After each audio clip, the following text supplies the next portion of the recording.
Welcome to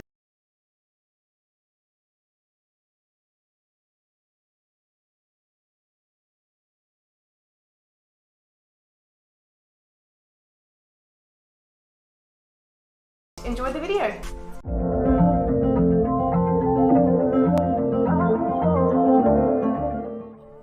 Hello and welcome to another vlog on YouTube and podcast on Spotify by the Fit Minds podcast. Coach Mariah and Coach Tilly here with me today. We are doing an open discussion. I wouldn't even call it an interview really. No, we're just talking. We're having a chat today about the topic of trying to maintain a lean condition all year round. We know that currently we see in the fitness industry a severe fascination with, having a six pack, with having lines everywhere, especially for women as well. Like we work with women directly. And just, I guess the obsession that we've seen and, seeing the title of this podcast, you're probably thinking like, these ladies are going to tell me how to maintain a lean physique all year round. But we're going to talk about, I suppose, why we believe, and in fact, probably even scientifically, why you should not be trying to maintain a lean physique all year round and the surrounding pressures and issues in relation to doing that. So first off though, before we get stuck into the topics, Tilly. Hello. Hello. Coach Tilly, a good friend of mine, and obviously I would say colleague as well because, you work in the industry. Explain to our listeners what you do for a living, or not even that, but the combination, because I know you've got obviously your nursing as well and everything like that. What you do, what you like to preach, and your experience in coaching. Yeah, cool. So I'm currently in my third year of occupational therapy at uni. So my Bachelor of Honours, which is hectic. We know that. Yes, very, very hectic. And I also run my own online coaching business called Empower Fit by Tilly. So what that is, it's not really a physical target. It's more about the why. So why do you want to do something? And I kind of hit your emotional well-being as well as mental and physical. So when you hit the inside, the outside kind of tends to follow. Sure. I follow a very holistic approach. I think it's for the occupational therapy side of me as well. That's a very holistic career. Yeah. So I like to get to the nitty-gritty and work on your self-confidence and empower you to be happy with who you are and where you are. I like your coaching style. I think we've talked, even in the kitchen before, we were talking at length about different clients that come to us with different goals and what we want to achieve for them, and and versus what they say they want to achieve, because obviously you don't want to push a goal on a client, but at the same time sometimes clients will come to you with a goal that possibly isn't feasible for their health. That it's probably going to feed into a lot of their mental health issues as well, and so we have a lot of duty of care, I suppose, when it comes to that. So on the topic of mental health and physical health and all of that, let's get stuck into what we want to talk about today. So first of all, I want to talk about the current societal pressures that you think that we have at the moment, what the sources are of that, where is it coming from mostly? And I think we probably know the first and foremost perpetrator. Social media. Yeah. Social media, it's a really sticky topic. I kind of personally detest it a lot of the time. Yeah. I know that's might be a bit counterintuitive to say, but some of the things that I see on social media is just about how you look. And honestly, how you look at the end of the day doesn't matter. Yeah. In the big scheme of things, honestly, if people get hyper-focused, this is what we do for a career, right? But if they get hyper-focused on appearance, they miss a lot of other really important parts of life. Yeah. And as I said before, when we're in the kitchen, it breeds almost like a narcissistic identity, doesn't it? Oh, 100%. Like it turns into an obsession and just about how you look and how you look to other people. And it's like that external validation. Yeah. And that's all social media really is. And I really think it needs to do a big 180 flip. Yeah. And it needs to go another direction because it's just becoming really toxic. Well, we saw when, in the early days of social media, like Facebook and the like, and MySpace, I think back then it wasn't as much of a problem because if you think about Facebook and MySpace, that was all about, having an identity that was outside of just your appearance. So, we had music likes and we had things that were not necessarily about social status either. And Facebook was kind of just like updating people of random shit happening in your life, like... I drank a Coke today. Yeah. I pulled a pizza out of the oven. Like, there's just, I honestly have some statuses on Facebook where I was like, what the hell were you like thinking? What, why were you telling people? And like, some of them have no likes or anything on them, and I just haven't deleted them. I'm like, I am firm in what I think. I feel like Facebook was just everyone's diary. It was dear diary. So I think social media has morphed into, and I think certainly in the era of Instagram, right? Because Instagram really is at the heart of it all. 100%. Now we've got TikTok, which, I mean, are you even on, I've got TikTok, hand on heart, I have TikTok. Yeah. I don't run it, so I don't actually have the app on my phone, so I wouldn't even know what's on it. So TikTok is like my favorite thing. I have you've got it. TikTok. I love TikTok. I don't post on it. I love to scroll. It numbs my brain. But the things that I kind of follow on TikTok are really funny, and they're really like empowering things, and they're dances, and they're just fun. Yeah. They're things that are fun in life, and I think that's really important. I think certainly so obviously the likes of Instagram, we'll say TikTok as well, that's been. And look, let's not even talk about Zeet, because I don't know what Zeet is. It's the new version of Twitter. Oh, I'm not a Twitter. So, I don't tweet. And I don't either. And I got Threads recently, and I still haven't quite figured it out. What is Threads? Threads is an extension. I'm really behind, guys. Threads is an extension of Instagram. Why? Yes, exactly. The question is why. But I think with social media, like on that topic of the pressures of social media, we are in an era currently, right? And this is quite frightening, and something that definitely gets to me quite a lot, where we are so accessible on social media. Number one, I found as a coach, it's actually irked me because, don't get me wrong, I love my clients. I love being, available to my clients, but I have a platform available for that. Social media is this kind of one-stop shop for, I want to get my dopamine hit. I want to almost self-sabotage and go and look at all of the amazing shredded, what we say is amazing and shredded, but we don't know how unhappy they are, bodies on social media.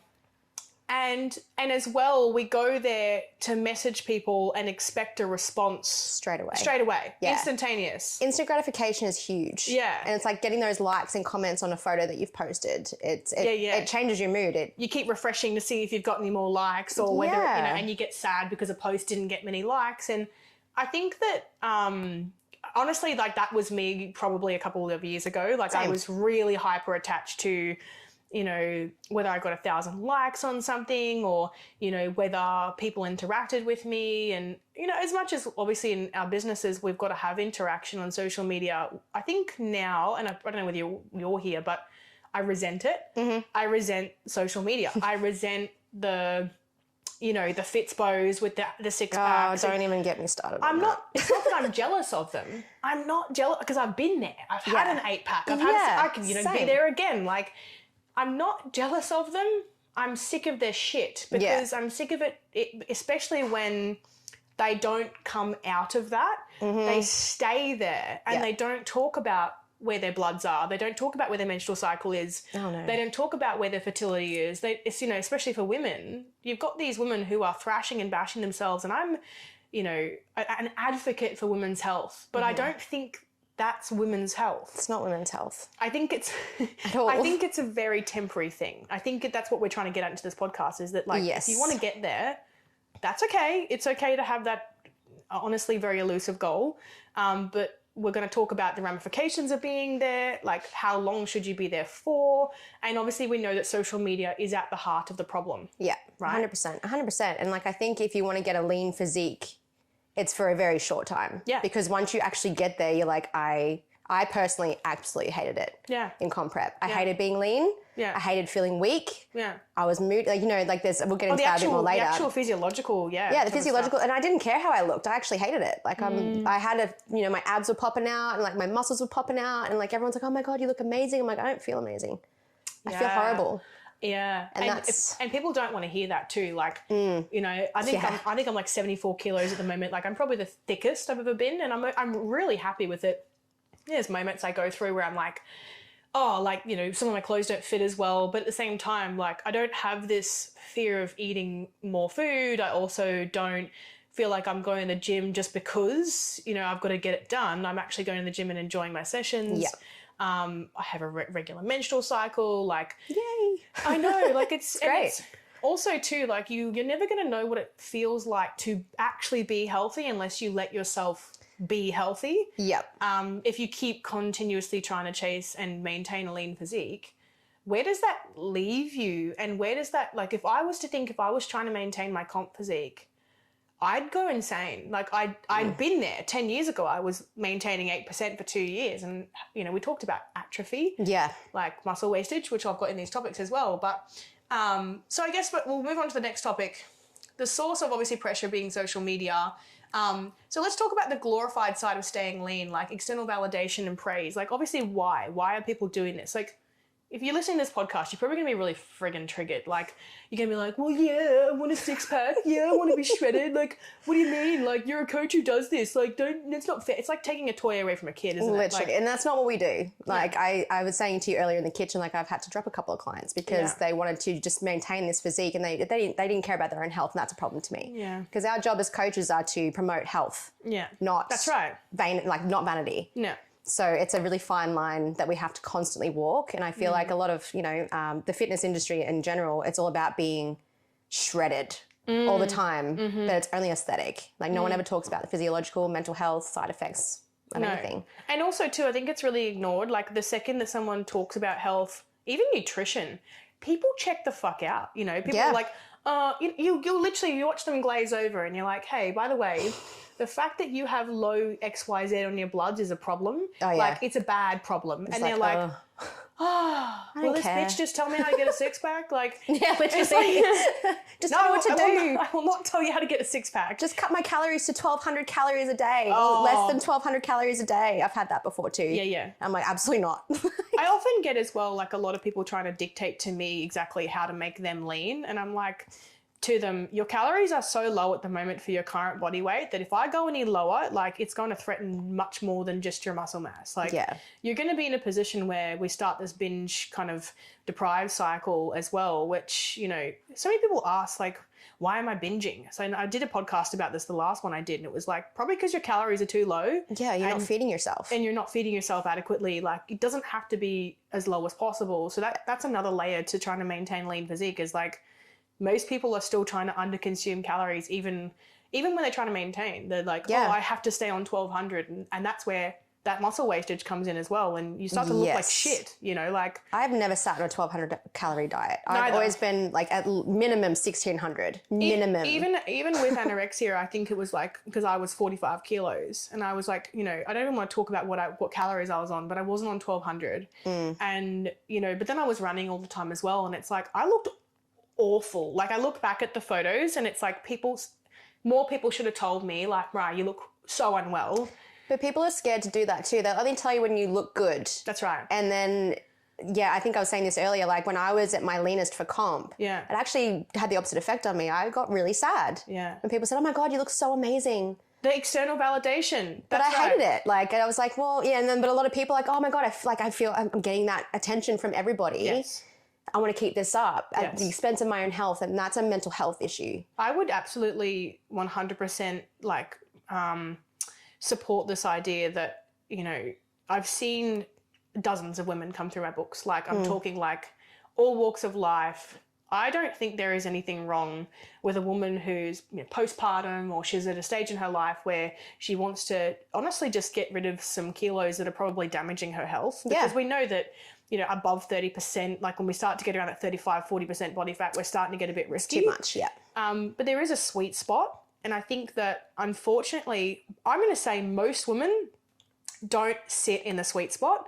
They either sit under or they sit well over. Yeah. And it's like, why are we having such a problem with maintaining like health? Why are we having such a problem with maintaining the middle ground? Because we either are at the higher end and we don't have the education and we think we've got to fucking trash ourselves and diet to the point of, and then we can't sustain it. Yeah. You know, when you're in those high body fat ranges, because generally it means that your education is probably not there. Yeah. You know, that's how you got there. Mostly what it is. Because, and psychological. Yeah. But like, it's mostly education, especially around food. Like I remember I was one of those people as well. Like I was like, oh no, I need to just eat chicken and broccoli forever. No. To like lose, like peanut butter was like, oh, I can only have a little bit of that. This was a long time ago. But like I was one of those people. So I actually understand the lack of education. Now I'm educated, you know, like I have that knowledge in nutrition and physiological aspects and mental health as well. I have all of that education, but that took years to to do, and it's very time consuming. But a lot of people just look at the fitness Instagram models and they're like, I want to be that, or why am I single? It's probably because I'm not looking like that girl over there. And they look at the comments, the thousands of comments, and they look at the likes, and they look at the also as well. I think a lot of the time because don't get me wrong, when I was in comp prep, I was posting my abs and all good.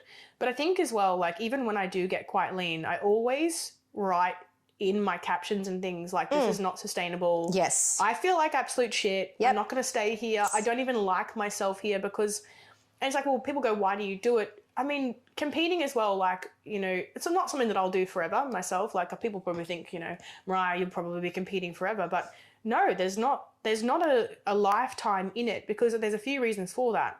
If you entertain the idea that you need to be super conditioned all the time, you are living in a world which is a facade. You're living in a world which is reliant upon my self-esteem is only determined by whether or not I have crazy amounts of definition all over my body. My worth is defined by that as well. Oh, that's, yeah. My relationships are defined by it. And it becomes like this identity that I think is so false because it's created. So it's like, it's not even who you are. It's not even who you are. I'm not my six pack. It's aesthetic. It's 100% aesthetic. It's just less body fat on my stomach. Like it doesn't make me who I am. That's it. And I'm literally, that really, like, it hurts my heart, honestly, hearing that your worth is defined on how you look.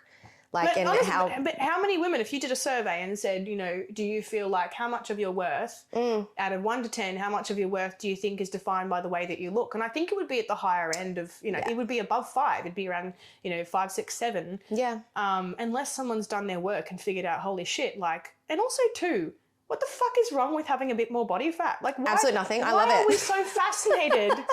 Why are we so? I have the best butt right now. Like, you do. My bum is like, it is the main character. Like, but then in comp prep, when I'm really lean, I tell my girls that too, because they get really lean and they go, where'd my bum go? Oh, I was as flat as a pancake. I'm like, I have nothing. Because glutes aren't that big. On stage, when they're posed, they're like boom. And then, backstage, it's all pancake bums, isn't it? All pancake bums. And I looked in the mirror. Like, I was actually looking over my Even the boys. Yeah. The boys as well. Yeah. But I was looking over my old comp prep photos. I'm like, I had nothing. It was just all bone. Like, I had and you think nothing. about that too. Like, if we really want to think about where is this going to benefit us in life, right? If we go, okay, cool, I want to aesthetically be pleasing, what's it going to look like in the bedroom? How's it going to feel in the bedroom? Because you think about, your sex life. Like, I know that when I was anorexic that, number one, my libido dropped to the floor. Like, it was just not there at all. And I was so unhappy. I didn't feel sexy. Like, because I didn't have I had nothing. So it was like, I honestly, and I was even told, awful relationship that I didn't look sexy. So I think that, it's, and also too in clothing, Yeah. And this is not to say to women who are naturally very thin, the pancake bums out there, we still love you. Of course we do. You're our girls, babes. We love you so no matter what you look like, everybody. This is the whole point of this. It's like. But I think, definitely that, that like if you intentionally chase a pancake bum or you intentionally chase really lean conditioning, be prepared for the fact that like, dresses aren't going to look very nice on you. No. And, they're not going to fit the way that you want them to. And like, yep, sure, in a photo shoot in a bikini, you're going to look impressive. But at the same time, look at the impacts it has outside of these very, very temporary photos that you will have forever anyway. And I think there's just that kind of extra layer to add in there. And also like, people go like, oh, I want to be conditioned. I'm like, who for? This is exactly. Who for? Yeah, it's for random people a lot of the time, but it's like, why? Most people you walk in the shopping centre with, like if I walked around, they go, you look really fit. And I'm like, I'm in my bulk.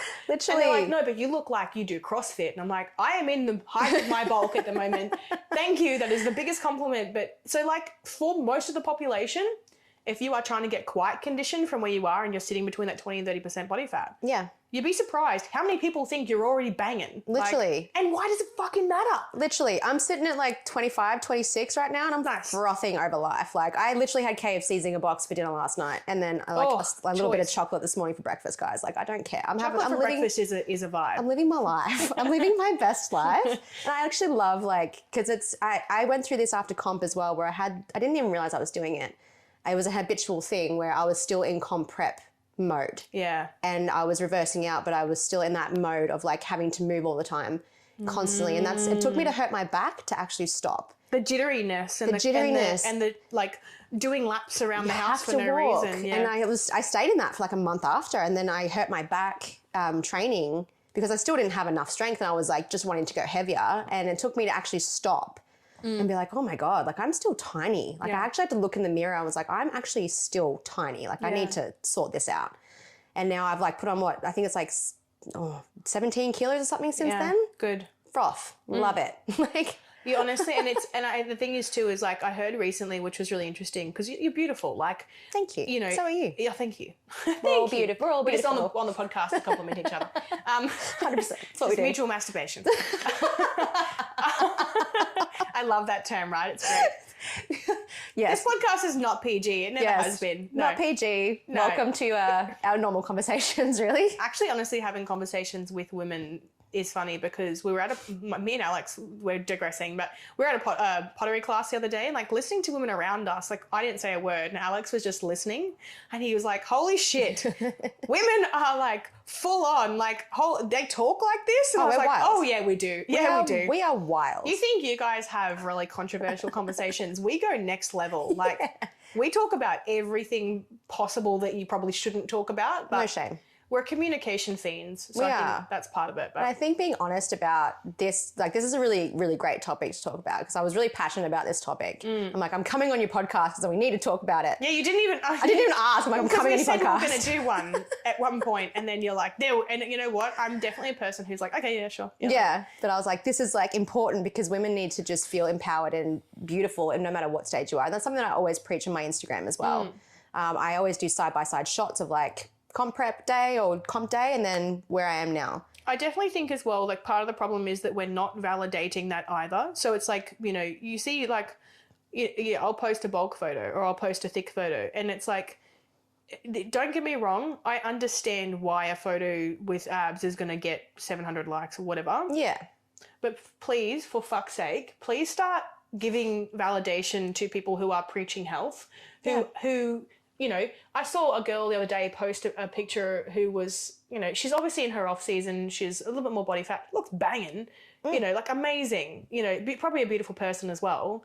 And I'm like, I'm going to like the shit out of that. I wish I could like it 7 times. Literally. And it's like, you can see, and this is what's really disappointing, is that even with my own following, and I'm going to call you guys out here because I know you follow me, is that you are not validating and you are not supporting women, right, in a position where they are visibly healthy. They're visibly looking much better than, you know, and not dying. And if you of course it's impressive being shredded, but why? Because of the effort put into it, yes. But that's it. The rest of it is not impressive. You know, visually we need to stop glorifying and going, oh my God, look how shredded she is. Oh, that's just amazing. Because sometimes now when I actually see a really, really lean person on my feed, I just scroll past it. Me too. Even when I'm really lean myself, I don't necessarily always validate that because I'm like, hold on, you need to somehow be able to find a balance between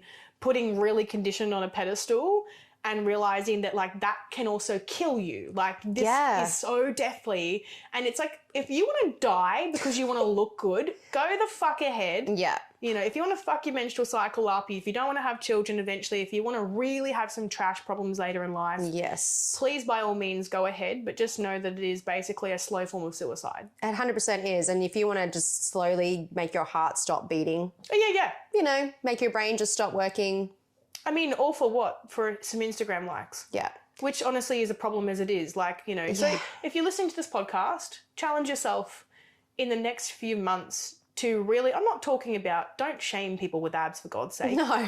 But I think it's just more a case of like, maybe start following some accounts that promote wellness.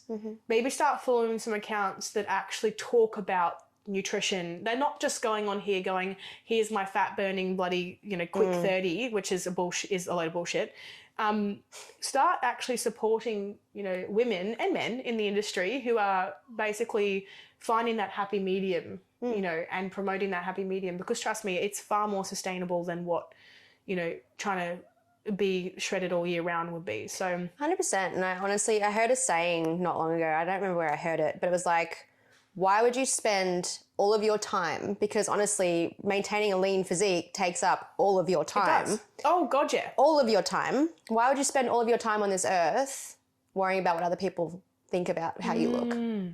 There's so many wonderful things. I honestly think that you start to miss out on things like nature walks, smells, baking, The small things in life. Yeah, baking with your partner or just baking by yourself, because sometimes that's fun too. I bake by myself. I mean, that means that there's more cookies for you as well. That's why I do it. I'm not sharing my brownies, people. Like, they're all for me. I'm rethinking my life choices. I will bake alone. I will promote single life. I will bake alone during the day so I can eat all of the cookies. No, I should share. Poor Alex. Sorry, Alex. He's like, actually, he's dieting at the moment, so he can't have cookies. Haha. I'll just come over and have some cookies then. That's fine. See, this is so bake the cookies. Bake those cookies. So let's move on to obviously a couple of downsides, obviously, to maintaining a lean physique. So let's talk about the health markers: hormone health, reproductive health, performance, mental health, like, you know, the dark side, eating disorders, food, exercise, obsession. Like, let's really get into the nitty gritty of why this is so shit. Like, why, okay, we've talked about, you know, social media pressures, but why is it so crappy to do this? What are the really negative, nasty side effects? Honestly, your body shuts down. Yeah. After a certain amount of time, your whole body will shut down physiologically. Like, especially for women, reproductive, your periods will just stop. And also too, if our periods stop, right, you know, a lot of women go, oh, yeah, they go, oh, my periods stop. This is great. You know, I don't need to, I'm not bleeding. Awesome. Convenient for me. No mood swings. Not great, guys. It's like, honestly, I would say the worst thing that can happen to a female from a perspective of what the fuck are you doing to your body? Like, your body's screaming at you that something's wrong. Yeah. Other than obviously the, you know, things like smoking and, you know, and the like, because you're going to get, you know, there's going to be side effects. But we're not talking about like recreational But I'm talking about like the way that you treat your body inside and out. If your menstrual cycle is all over the place, don't get me wrong, there are chronic conditions out there where, you know, you're going to get like oligomenorrhea, you're going to get dysmenorrhea, you're going to get amenorrhea as well. Yeah. However, we know that there is a direct correlation to the exacerbation of these conditions and the symptoms of all of those three period dysfunctions or menstrual cycle dysfunctions, which is directly correlated to our fucking body fat percentage and stress on the body and dieting stress. That little hormone called cortisol. It's a fun one. And it's interesting too, because we talk about cortisol. Cortisol is, in excess, awful for your body. Like, if you have a lot of it, but like anything in your body, for example, if you have too much iron in your body, if you have too much vitamin B, we need a certain amount of cortisol, which will obviously be released when we exercise. And, you know, in flight or flight situations, you got your norepinephrine, your epinephrine, like, there's a lot of processes that occur with lots of different things in our body. It's just homeostasis at the end of the day. It's just keeping everything balanced. If you imagine that maintaining a lean, so let's say homeostasis is here, like right in the middle, right? This is our, this is where we are. This is our baseline. This is happy land, where we're eating the food we enjoy. We're also not above the body fat percentage where it starts to go risky. Yep. You know, we have a regular menstrual cycle. We're sleeping really well. So all that, you know, our bloods look great. Our iron's perfect. Like, I just had my bloods done yesterday. Everything's great. Yep. So, or the day before. So basically, if we think about this right, this is the homeostasis line. If you, in any aspect in your life, like it could be, you know, it could be your iron levels, it could be anything. Yeah. This is where you start to either dip above or go, you know, or go above or dip below this homeostasis. And so with conditioning, you know, you are dipping. You're going, 100%. If you're going sub 20% body fat for women, this is really important to know, you're dipping. You're dipping underneath your homeostasis. Yeah. And so this compromises more than just a menstrual cycle. Like, let's talk about estrogen production. You know, if you lose estrogen, what else are you losing with it? So many things. Sex drive. Which is a biggie. Serotonin production. Yeah. You know, being able to produce and other types of, you know, minerals in the body. Like, there's just so many things that, absorb. There's so many things that estrogen production impacts. Yeah. And if the estrogen goes down, it's like a domino effect. Yeah. After I mean, it goes down every month. Like, you feel the effects when it does. Yep. Do you know what I mean? Like it's then so say like how you feel when you feel like you're being there permanently. Yeah, when your estrogen is down, your progesterone is really high every month, you feel like absolute crap. That's in your luteal phase, right? Yeah. That's how you kind of feel. Yeah. The entire time. Yeah. When you're lean. You do, and you feel just crap. You get all sorts of. I found that I get things like my eyeballs start burning all the time because of the low fats. And no one talks about this, right? I get tinnitus. What's tinnitus? It's like when your ears... the ringing? The ringing in your ears. Insane. When I was lean, I got that a lot. And I'm like, far out. What's going on? Hair loss. My hair was falling out a lot when I was too lean and my skin was really dry. Yeah. I don't miss that. Sex drive. Your sex drive just disappears. Like, honestly, I had none. Impacted my relationship so dramatically to the point where, like, it was a huge threat to my relationship. The most important person in my life was impacted by the fact that I had no interest in it at all. Nothing to do with the person, everything to do with me. Yeah. Everything to do with, like, I'm all good now. Everything is dandy. But like the only difference was me being too conditioned, was the fact that I was so lean. Yeah. And women don't understand this, but like it affects everything from your natural lubricant. Like it disappears. You don't make any anymore. You got nothing. You imagine like trying to maintain a six pack and then you can't actually produce the types of things required to have intercourse. Like, good for you. You look fantastic, but as soon as you get someone in bed with you, it's like you're screwed, So what would you prefer, ladies? Being lean? Or a good sex life? Like, it really does. Really it impacts so much. You become exhausted as well. So like not just that, you've got that other added layer. You're weak. For men, though, they get erectile dysfunction. Yeah. So, like, on the sexual side of things, I know that, sometimes diving into this stuff is a bit confronting, but, like, just so you know, if you really want to go down this path and you come to us and you go, I want abs, be prepared. Be prepared for the long list of shitness that comes with it. There's so many consequences. There's more cons than there is pros to this, guys. Like, and once you get there too, it's so isolating because no one talks about it. No one's doing this and talking about, oh, by the way, when you get really lean, this happens. Eating disorders develop as well. Like that's huge. My anorexia came from trying to maintain lean conditioning. My bulimia came from it as well. That's huge.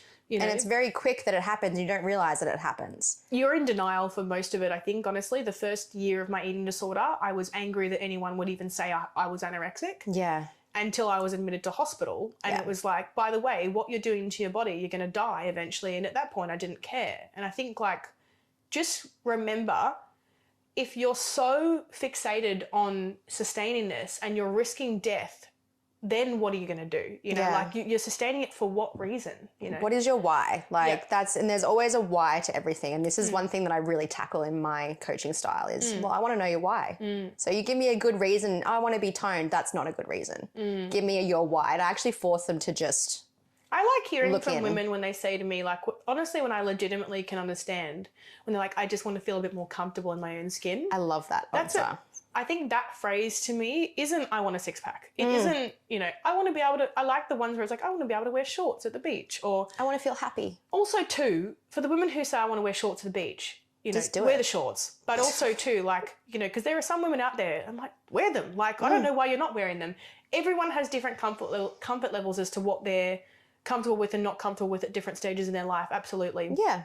But yeah, like there's just a plethora of problems. Like you don't even have to listen to us. Google the downsides of maintaining a conditioned physique or side effects of maintaining, low body fat long-term for women. Probably isn't enough, especially women, study into this. And the reason why I don't reference men as much is because we know that for men, it's probably more sub 10%, really. Yeah, their body fat doesn't need to be as high as ours. Yeah. Like we have a lot more hormones that pump through than men do. Yeah, and which are reliant upon higher body fat stores to function. Yeah, I don't know if we've addressed this, but I think we said, 20 to 31% or 30% is optimal for optimal health for women. Yeah. So if you're in that line, guys, if you've got like a body fat percentage of like 25 to 28, that's awesome. That's like...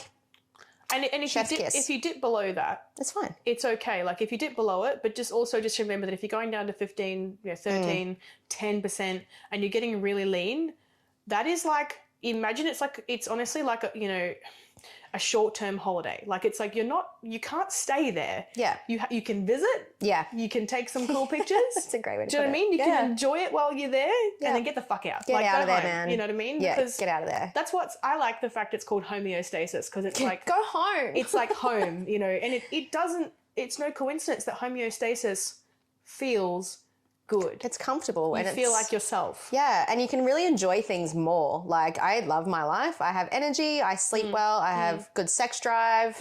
Single, not going to use it, but I've got it. Hey, look, there's other means.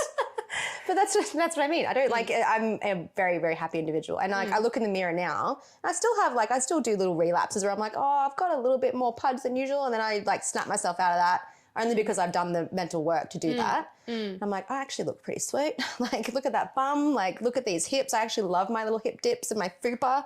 I love it. A lot of it is self-talk. Like, I think, you know, leading into that, because obviously coming out of this topic of, you know, all the downsides. Like, we could go on about it forever. You know, you have a shit relationship with food. There's just that you'll have memory loss. Like, everything is impacted. Your skin, your toiletry habits, like the list goes on. If you were to go to a doctor and they found out that you were sub 20% and you'd maintain that as a female for a prolonged period of time, they would say you're unhealthy. You are so unhealthy. They'd say you're unhealthy. So I think, like, moving forward, obviously, like, it is about changing the dialogue. Like, it's about, you know, it's so hard because you tell people, like, it's the way you talk to yourself. It's, you know, like, I put on this dress this morning and I was like, oh, my arms are a little bit thick in this dress. And I was like, fuck, Mariah, there's muscle under there. Shut up. So much muscle. You're a rig. And it's, what did I say? Like 32 kilos of lean mass on an in body. Maybe even more. I don't know, but I love it.